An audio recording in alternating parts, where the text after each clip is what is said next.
आपने कब करना है, व्रत किस विधि से करना है। भगवान नारायण ने जो विधि बताई है वो कहा है कि आंवले के वृक्ष की जड़ में कलश की स्थापना, उस पर भगवान परशुराम की स्थापना, और उसको विस्तार से समझाया है।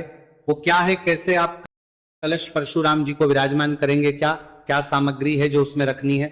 विशेष बात इस वीडियो में यह होगी कि यह बताया जाएगा आपको कि आंवले का वृक्ष यदि ना हो तो क्या करें, क्योंकि आंवले का वृक्ष सभी के घरों में तो होता नहीं, और एकादशी तो सभी सनातनी घरों में की जाती है। तो ऐसी अवस्था में इस एकादशी का व्रत किया कैसे जाए, दूसरा इसका नियम क्या है, किस विधि से इसका व्रत करना चाहिए, दिन कौन सा रहेगा, मुहूर्त क्या रहेगा, इस प्रकार से संपूर्ण जानकारी आपको इस वीडियो के माध्यम से प्रदान की जाएगी। इस पूरी जानकारी का आधार पद्म पुराण है, जहां भगवान विष्णु के द्वारा स्वयं संपूर्ण विधि के बारे में बताया गया है, इसीलिए यह विधि महत्वपूर्ण है। तो इसे ध्यान से सुनिएगा। और इसी कारण से यह एकादशी अन्य सभी एकादशियों से भिन्न हो जाती है।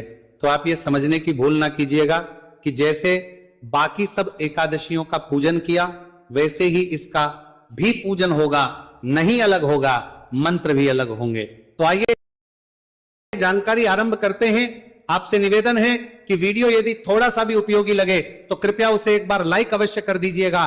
परमेश्वर वासुदेव कृष्ण की कृपा प्राप्त करने के लिए कमेंट बॉक्स में अवश्य लिखिएगा जय श्री हरि या ओम नमो भगवते वासुदेवाय। आपका व्रत सफल होगा, जितना लिखें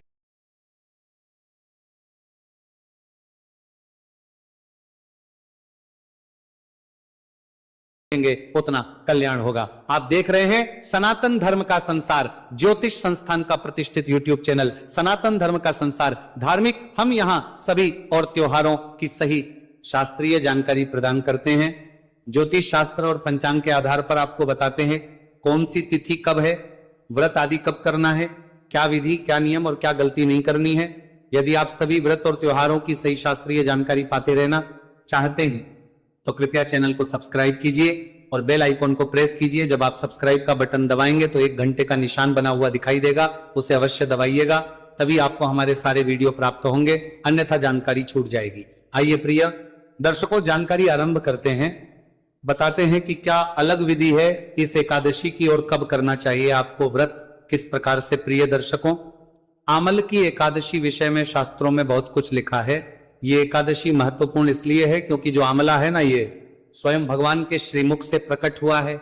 स्वयं वशिष्ठ जी महाराज मानदाता को सुना रहे हैं। आंवले की उत्पत्ति भगवान के श्रीमुख से हुई है, और जहां आंवल की वृक्ष होता है वहां नारायण ही नहीं अन्य सभी देवी देवता भी विराजमान होते हैं। ऋषि वशिष्ठ कहते हैं कि इसके जो मूल है ना, मूल में भगवान विष्णु का वास है, इसके ब्रह्मा का वास है, इसके स्कंद में परमेश्वर भगवान रुद्र बसते हैं, इसकी जो शाखाएं हैं उन शाखाओं में मुनि बसते हैं, टहनियों में देवता बसते हैं, और पत्तों में वशु बसते हैं, फूलों में मरुदगण है, तथा फलों में समस्त प्रजापति वास करते हैं। आवल की सर्वदेवों में बताई गई है। आवल की कोई साधारण वृक्ष नहीं है, सभी देवता इसमें विराजमान हैं। अतः विष्णु भक्त पुरुषों के लिए ये परम पूज्य। आज हम बेरियाट्रिक सर्जरी या वेट लॉस सर्जरी के मिथ्स के बारे में बात करेंगे। पहला, लोगों को ये लगता है कि ये बहुत ही कॉम्प्लिकेटेड और आवश्यक रूप से पूज्य हैं, ऐसा वशिष्ठ जी महाराज कह रहे हैं। मैं ये सारा आपको हिंदी में समझा रहा हूं, क्योंकि मैं आपको पहले संस्कृत सुनाऊं फिर उसका हिंदी अनुवाद करके दूं तो उससे वीडियो बिना वजह के बहुत बड़ा हो जाता है।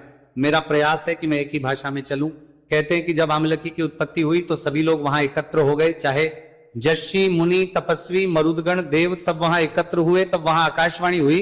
आकाशवाणी ने कहा कि जो समस्त भूतों के कर्ता और समस्त भवनों के सृष्टा हैं, उन्हें विद्वान पुरुष भी कठिनता से देख पाते हैं, वही सनातन विष्णु मैं हूं। यह सुनकर सबको आश्चर्य हुआ। सभी ऋषिगणों ने भगवान नारायण की स्तुति की और स्तुति करके भगवान से एक प्रश्न किया, यदि आप हमसे संतुष्ट है तो हमें कोई एक ऐसा व्रत बतलाइए जो स्वर्ग और मोक्ष का फल प्रदान करने वाला है और मनुष्य के सभी संकटों को हरने वाला है।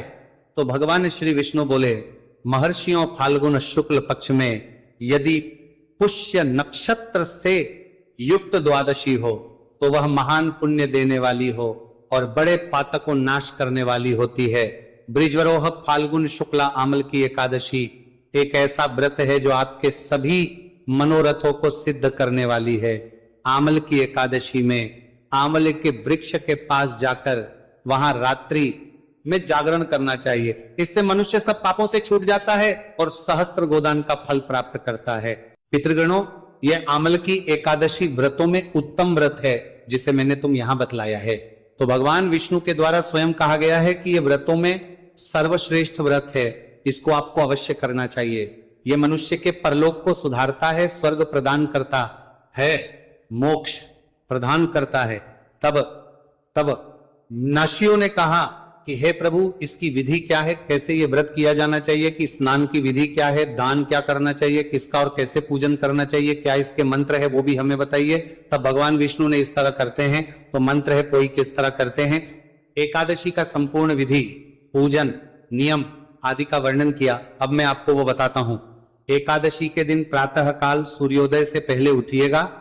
उठने के बाद दंत धावन करेंगे। तो जो आपका ये मंजन और पेस्ट आप प्रयोग करते हैं ना, इसका प्रयोग ना कीजिएगा, क्योंकि ये दोनों में ही, चाहे मंजन हो या पेस्ट हो, उसमें केमिकल आता है या नमक आता है, और दोनों व्रत खंडित करते हैं। अगर आपके पास व्रत वाला मंजन है तो वो आप प्रयोग कीजिए। भगवान कहते हैं कि मन ही मन पहले उठ के ये संकल्प करना चाहिए कि हे प्रभु, मैं आज एकादशी को निराहार रहकर दूसरे दिन भोजन करूंगा और इस प्रकार से ये व्रत करूंगा, मुझे आप अपनी शरण में रखे। आप स्नान आदि करेंगे, स्नान की विशेष विधि यहां भगवान ने कही है। भगवान कहते हैं कि चाहे आप स्नान घर में करें, नदी पे करें, पोखर में करें, कुएं पे करें, आपको मृत्तिका लगाकर, शरीर पर मिट्टी लगाकर स्नान करना चाहिए। अब आप कहेंगे पंडित जी मिट्टी कहां से लाएंगे? आज के समय में आप सभी के घर में तुलसी का पौधा होगा, वहां से थोड़ी सी तुलसी की मृत्तिका ले लीजिएगा, मिट्टी ले लीजिएगा, उसे मिट्टी में मिला लीजिएगा, या आप उबटन बना लीजिएगा, उबटन का प्रयोग कर लीजिएगा। यही कहूंगा कि आप कहीं से भी कोई भी मिट्टी लगा के स्नान करें, पर जो विधि है यहां पे मैं वो बता रहा हूं, और उसका आज के समय के हिसाब से क्या आप उसमें कर सकते हैं वो भी साथ में बता रहा हूं। तो आप उबटन का प्रयोग कर लीजिएगा, और मंत्र जो है ना, इसको अवश्य आपने उस समय पढ़ना चाहिए। अगर आप संस्कृत में ना पढ़ पाए तो आप देख लीजिए, मैं आपको हिंदी भी इसकी बता देता हूं, उसको आप हिंदी में आप मन ही मन बोल लीजिएगा। मृत्यु के इसका अर्थ है कि हे वसुंधरे, तुम्हारे ऊपर अश्व और रथ चला करते हैं, तथा वामन भगवान ने, वामन अवतार के समय भगवान विष्णु ने तुम्हें अपने पैरों से नापा था, अर्थात तुम पर भगवान के भी पैर पड़े हैं। हे मृत्यु, कि मैंने करोड़ों जन्मों में जो पाप किए हैं मेरे, उन सब पापों को हर लोन सबका नाश कर दो। ये मंत्र बोलते मिट्टी शरीर पर लगाएं और उसके बाद स्नान करें। स्नान का भी एक मंत्र है जो भगवान के द्वारा कहा गया है। जल की यधिष्ठात्री देवी माता संपूर्ण भूतों के लिए जीवन हो, वही जीवन जो स्वेदज और उद्भिद जाति के जीवों का भी रक्षक है। तुम रसों के स्वामिनी हो, तुम्हें नमस्कार है। आज मैं संपूर्ण तीर्थों, कुंडों, झरनों, नदियों, देव संबंधी सरोवरों में स्नान कर चुका हूं। मेरा यह स्नान उक्त सभी स्नानों का फल देने वाला हो। इस प्रकार से निवेदन करते हुए आप स्नान का जल अपने शरीर पर डालते हुए स्नान कीजिए। स्नान करने के बाद स्वच्छ वस्त्र धारण कीजिए। माता तुलसी पूजन करेंगे, अर्थात माता तुलसी को जलादि अर्पित कीजिए। एकादशी के दिन तुलसी पत्र नहीं उतारने हैं, नहीं तोड़ने हैं, और द्वादशी के दिन भी नहीं। एकादशी को तुलसी पूजन कर सकते हैं, मां तुलसी को जलादि दे सकते हैं।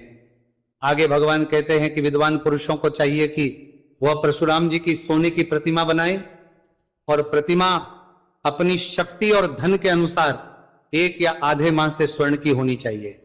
तो अब मैं आपको बताता हूं कि सामग्री क्या चाहिए। उस सामग्री को एक बार नोट कर लीजिए, वो सारी सामग्री आप एकत्र कर लीजिएगा। सामग्री के रूप में भगवान परशुराम की कोई प्रतिमा आपके पास होनी चाहिए। स्वर्ण की लिखी है, पर सबके पास स्वर्ण की हो नहीं सकती। आपके पास तांबर हो, तांबर लीजिए, पीतल हो, पीतल लीजिए, और जिनके पास प्रतिमा ना हो तो आप तस्वीर ले लीजिएगा, प्रयास कीजिए। अगर प्रतिमा मिल जाए तो उनको स्थापित करने के लिए चौकी की आवश्यकता होगी। चौकी पर बिछाने के लिए लाल या पीला वस्त्र चाहिए, एक घड़े की आवश्यकता होगी। मैं आज ही बता दूं कि ये जो घड़ा है बाद में ब्राह्मण को दान दिया जाएगा, तो घड़े की व्यवस्था करनी चाहिए आपको। कलश जो भी आप रखना चाहे लोटे का रखे, पर वो स्टील का ना हो, इसका भी ध्यान दीजिएगा। तो मिट्टी का घड़ा उत्तम रहेगा, वो ले लीजिएगा। उसका पूर्ण पात्र में भरने के लिए जो खील आती है ना, खीलों की आवश्यकता होगी। कलश में डालने के लिए पंचरत्न लीजिएगा, और थोड़ा सा सफेद चंदन अवश्य ले लीजिएगा, अतिरिक्त भगवान को अर्पित करने के लिए। रोली, मौली, पान, सुपारी, लौंग, इलायची, धूप, दीप, पुष्प की माला, इत्र, जनेऊ और पंचामृत बनाने के लिए कच्चा दूध, दही, घी, शक्कर और गंगाजल शहद का प्रयोग एकादशी पर होता नहीं है। ये सारी सामग्री है जो आपने एकत्र कर लेनी है। सारी सामग्री को एकत्र कीजिए, लौटा लीजिए एक तांबे का, उसमें पहले थोड़ा सा गंगाजल भरिएगा, फिर शुद्ध जल भरिएगा और यह सारी सामग्री जो है आपने एकत्र कर लेनी है। आपके घर में जहां भी आंवले का वृक्ष है या मंदिर में जा रहे हैं तो जहां आंवले का वृक्ष है वहां पे अच्छे से साफ सफाई कीजिए और फिर मैं आगे की पूजन विधि बताता हूं। यह विधि बताने के बाद में आपको यह भी बताऊंगा कि फिर जिनके पास आंवले का वृक्ष नहीं है उनको क्या करना चाहिए। तो आइए सारी सामग्री एकत्र करके आंवले के वृक्ष पे चलते हैं, पूजा करते हैं। तदुपरांत फिर हम इसका उपाय भी बताते हैं कि क्या और उपाय हो सकता है जिनके पास वृक्ष ना हो उनके लिए। तो साफ सफाई करके और सारी सामग्री रखिए। लोटे में जो जल भरा है गंगा जल युक्त, पहले उस जल का वहां छिड़काव कीजिए। आंवले के आसपास चारों तरफ और जिस स्थान पर पूजन करना है मंत्र हम पढ़ देते हैं। ओम पवित्रः पवित्रो व सर्वावस्थांगतो तपिवायः स्मरेत पुंडरीकाक्षं सबाह्याभ्यंतरः शुचिः। इस प्रकार से आपने स्थान को शुद्ध किया है, सामग्री को भी शुद्ध पवित्र किया है। अब आप चौकी बिछाइए, चौकी के ऊपर वस्त्र बिछाइए, उस पर या तो गेहूं रखिए या कोई और अनाज है आपके पास तो वो रखिए। उसके ऊपर आप कलश को रख दीजिए। जो कलश रखा जाएगा ये जल से भरा हुआ होना चाहिए। मंत्र पूजा के द्वारा और मंत्रों के द्वारा इसकी हम स्थापना करवाएंगे। जब हम पूजा विधि बताएंगे ना पूरी, उसमें मंत्रों के साथ, क्योंकि यहां अभी अगर मंत्र भी पढ़ने लगेंगे तो फिर बहुत बड़ा वीडियो हो जाएगा। तो कलश को स्थापित कीजिए। कलश में जो पंचरत्न हमने आपको बोले हैं, जो पूजा पाठ की दुकान से आपको मिल जाएंगे, वो डाल दीजिएगा।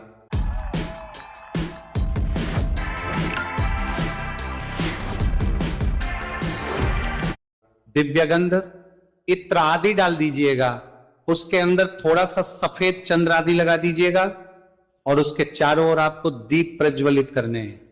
दिए रखिएगा, चाहे आप तिल के तेल के दिए लाए, चाहे घी के दिए 5 या 7 दिए, उसके चारों तरफ आराम से आपको लगा देने हैं। एक दीप माला, जो कलश है ना, कलश के पूर्ण पात्र में जिसे हम ढक्कन कहते हैं, कलश, वो खीर रख दीजिएगा और खिलों के ऊपर उसमें भगवान परशुराम की जो आपके पास प्रतिमा है, मूर्ति है, उसको विराजमान कर दीजिएगा। उनके सामने एक घी का मुख्य दीपक रखिएगा, जो अगर संभव हो एकादशी को आप प्रज्वलित कर रहे हैं और तक आप उसको जला के रखे तो उत्तम रहेगा।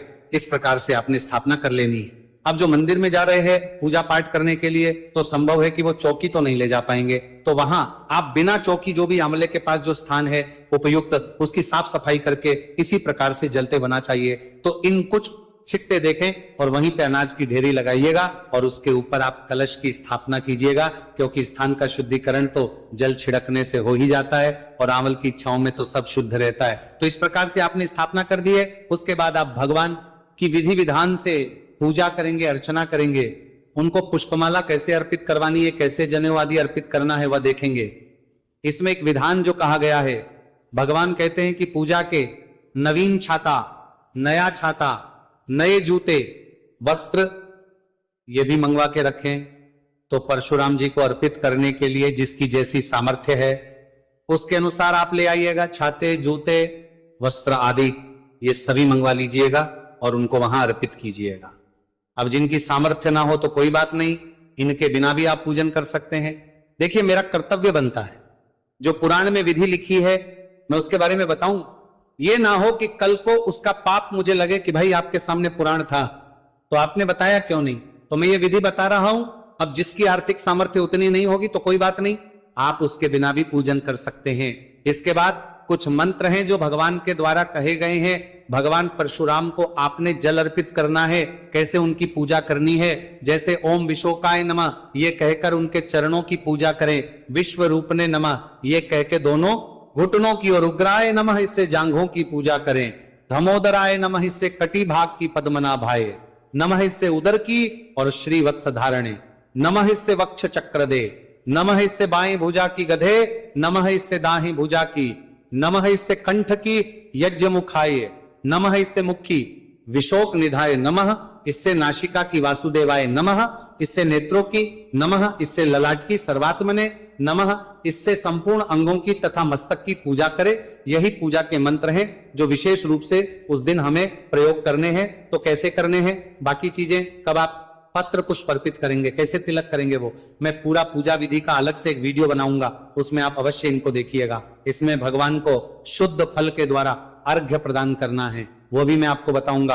अर्घ्य के लिए एक मंत्र कहा गया है, भगवान जनार्दन विष्णु के द्वारा भगवान कहते हैं कि अर्घ्य देते समय इस प्रकार से मंत्र बोलना चाहिए। नमस्ते देव देवेश, जमधाग्ने नमस्तुते ग्रहण देव देवेश्वर। हे श्री विष्णु स्वरूप परशुराम जी, आपको नमस्कार है, नमस्कार है। आंवले के साथ दिया हुआ मेरा ये अर्घ्य ग्रहण कीजिए।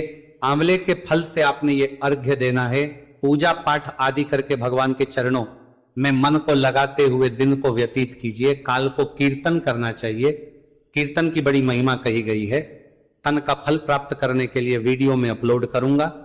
कहते हैं या तो वाद्य यंत्र आदि बजाते हुए, नृत्य आदि करते हुए, गाते हुए आप कीर्तन करें, अन्यथा कुछ पाठ कहे हैं शास्त्रों में, उनको सुनकर आप कीर्तन का फल प्राप्त कर सकते हैं। तो वो सभी पाठ मैं आपके लिए अपलोड करता हूं, उनका आप लाभ लीजिएगा। इसके बाद मैं बात करूं आहार की, तो ये जो व्रत है मनुष्य को या तो आहार करना चाहिए या फल आहार ही करना चाहिए। इसमें अन्न का सेवन नहीं, नमक का सेवन नहीं, मिर्च का सेवन नहीं करना चाहिए, फल आहार। और फिर भी अगर तो आप दूध पी सकते हैं, इस प्रकार से यह व्रत किया जाना चाहिए। अब इसमें अगर कुछ लोग कहें पंडित जी वो कूटू, सावक, सिंघाड़ा आदि खा सकते हैं क्या? देखिए, अगर आप किसी से नहीं होगा फलाहारी तो वो आप उस प्रकार से खा सकते हैं। एकादशी व्रत की महिमा मैंने पहले भी बताई है। इसमें जैसे जितना आहार खाएंगे उतना ही पुण्य आपको प्राप्त होता है, अर्थात जितना कम खाया जाएगा उतना अधिक पुण्य प्राप्त होगा।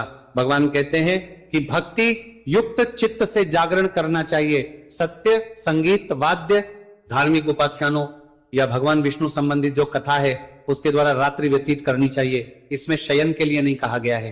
पूरी रात्रि इसी प्रकार से भगवान की कथाएं सुनिए, भगवान के स्तोत्र सुनिए, पाठ सुनिए, एक दूसरे से चर्चा कीजिए, इसी प्रकार से रात्रि को व्यतीत कीजिए। इस दिन आपको भगवान नारायण का नाम लेते हुए 108 परिक्रमा करनी चाहिए आवल की वृक्ष की। 108 परिक्रमाएं कही हैं, 108 ना कर पाए वो 28 कर सकते हैं।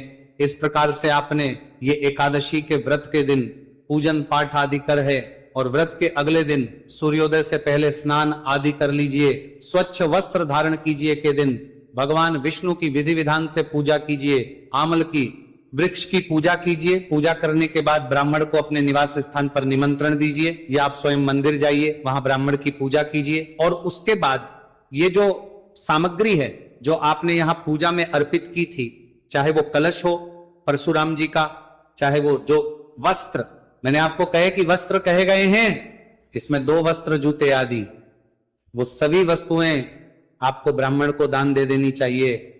और मन में यह भाव रखना चाहिए कि मैं ये सभी वस्तुएं आपको अर्पित कर रहा हूं परशुराम जी के रूप में, भगवान विष्णु मुझ पर प्रसन्न हो।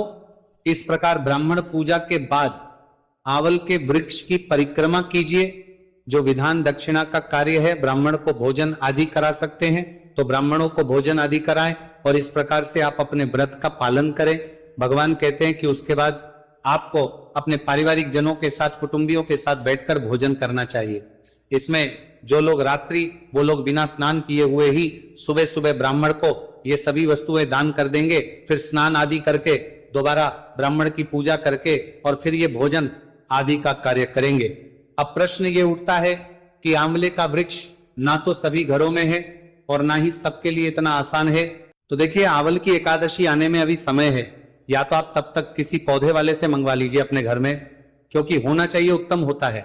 और फिर भी अगर किसी के पास व्यवस्था ना ही बने आंवले के वृक्ष की, तो आप कलश के चारों ओर आंवले का फल रख सकते हैं। आंवले के फल तो सभी स्थान पर मिल ही जाते हैं, तो आप आंवले का प्रयोग कीजिएगा। आंवले का फल जो है वो कलश के चारों ओर रखिएगा और इस प्रकार से इस एकादशी का लाभ लीजिएगा। भगवान विष्णु कहते हैं कि हे जस्यों, ऐसा करने से जो पुण्य होता है वह मैं तुम्हें बताता हूं, सुनो। कहते हैं कि संपूर्ण तीर्थों के सेवन से जो पुण्य प्राप्त होता है तथा सब प्रकार के दान देने से जो फल मिलता है, वह सब उपयुक्त विधि से जो भी बताई है भगवान की विधि, उसका करने से आपको प्राप्त हो जाएगा। सभी समस्त यज्ञों की अपेक्षा भी अधिक फल मिलता है। इस विधि से यदि एकादशी की जाए, इसमें तनिक भी संदेह, यह व्रत सब व्रतों में उत्तम है जिसका मैंने वर्णन किया है। इस प्रकार से भगवान नारायण अपना व्रतांत पूर्ण करते हैं। तो प्रिय भक्तों, इस प्रकार से आपको इस एकादशी का व्रत पूजन करना चाहिए, बड़ा ही कल्याणकारी रहेगा। अब बात आती है कि व्रत करना कब है और पूजन का समय क्या रहेगा। एकादशी तिथि की शुरुआत हो रही है 26 तारीख को रात्रि को 12:33 पर, अर्थात 26 की मध्य रात्रि जब 27 लग जाएगी 12:33 पर तो एकादशी शुरू हो जाएगी और यह 27 तारीख को रात्रि को 10:32 पर समाप्त हो जाएगी। ऐसे में उदया तिथि मान के अनुसार एकादशी 27 तारीख को रहेगी। द्वादशी युक्ता श्रेष्ठ व्रत भी 27 तारीख को ही किया जाएगा। आमल की एकादशी का व्रत करना चाहिए 27 फरवरी को। दिन रहेगा शुक्रवार का, पूजा के लिए शुभ मुहूर्त की बात करते हैं तो सुबह 8:18 से और 11:15 तक जो है वो उत्तम मुहूर्त रहेगा। जो लोग सुबह सुबह जल्दी करना चाहते हैं तो सुबह चर लग्न में भी पूजन किया जा सकता है, उसमें भी कोई दोष नहीं रहेगा। अब बात कर लेते हैं कि यूके में कब रहेगा व्रत। तो यूके में भी व्रत 27 को ही किया जाएगा, सूर्य के मुख से 27 को एकादशी है। यूएस में भी 27 को होगा, कनाडा में, यूएई में 27 को होगा। यदि जानकारी एकादशी के विषय में जानकारी थोड़ी भी अच्छी लगी हो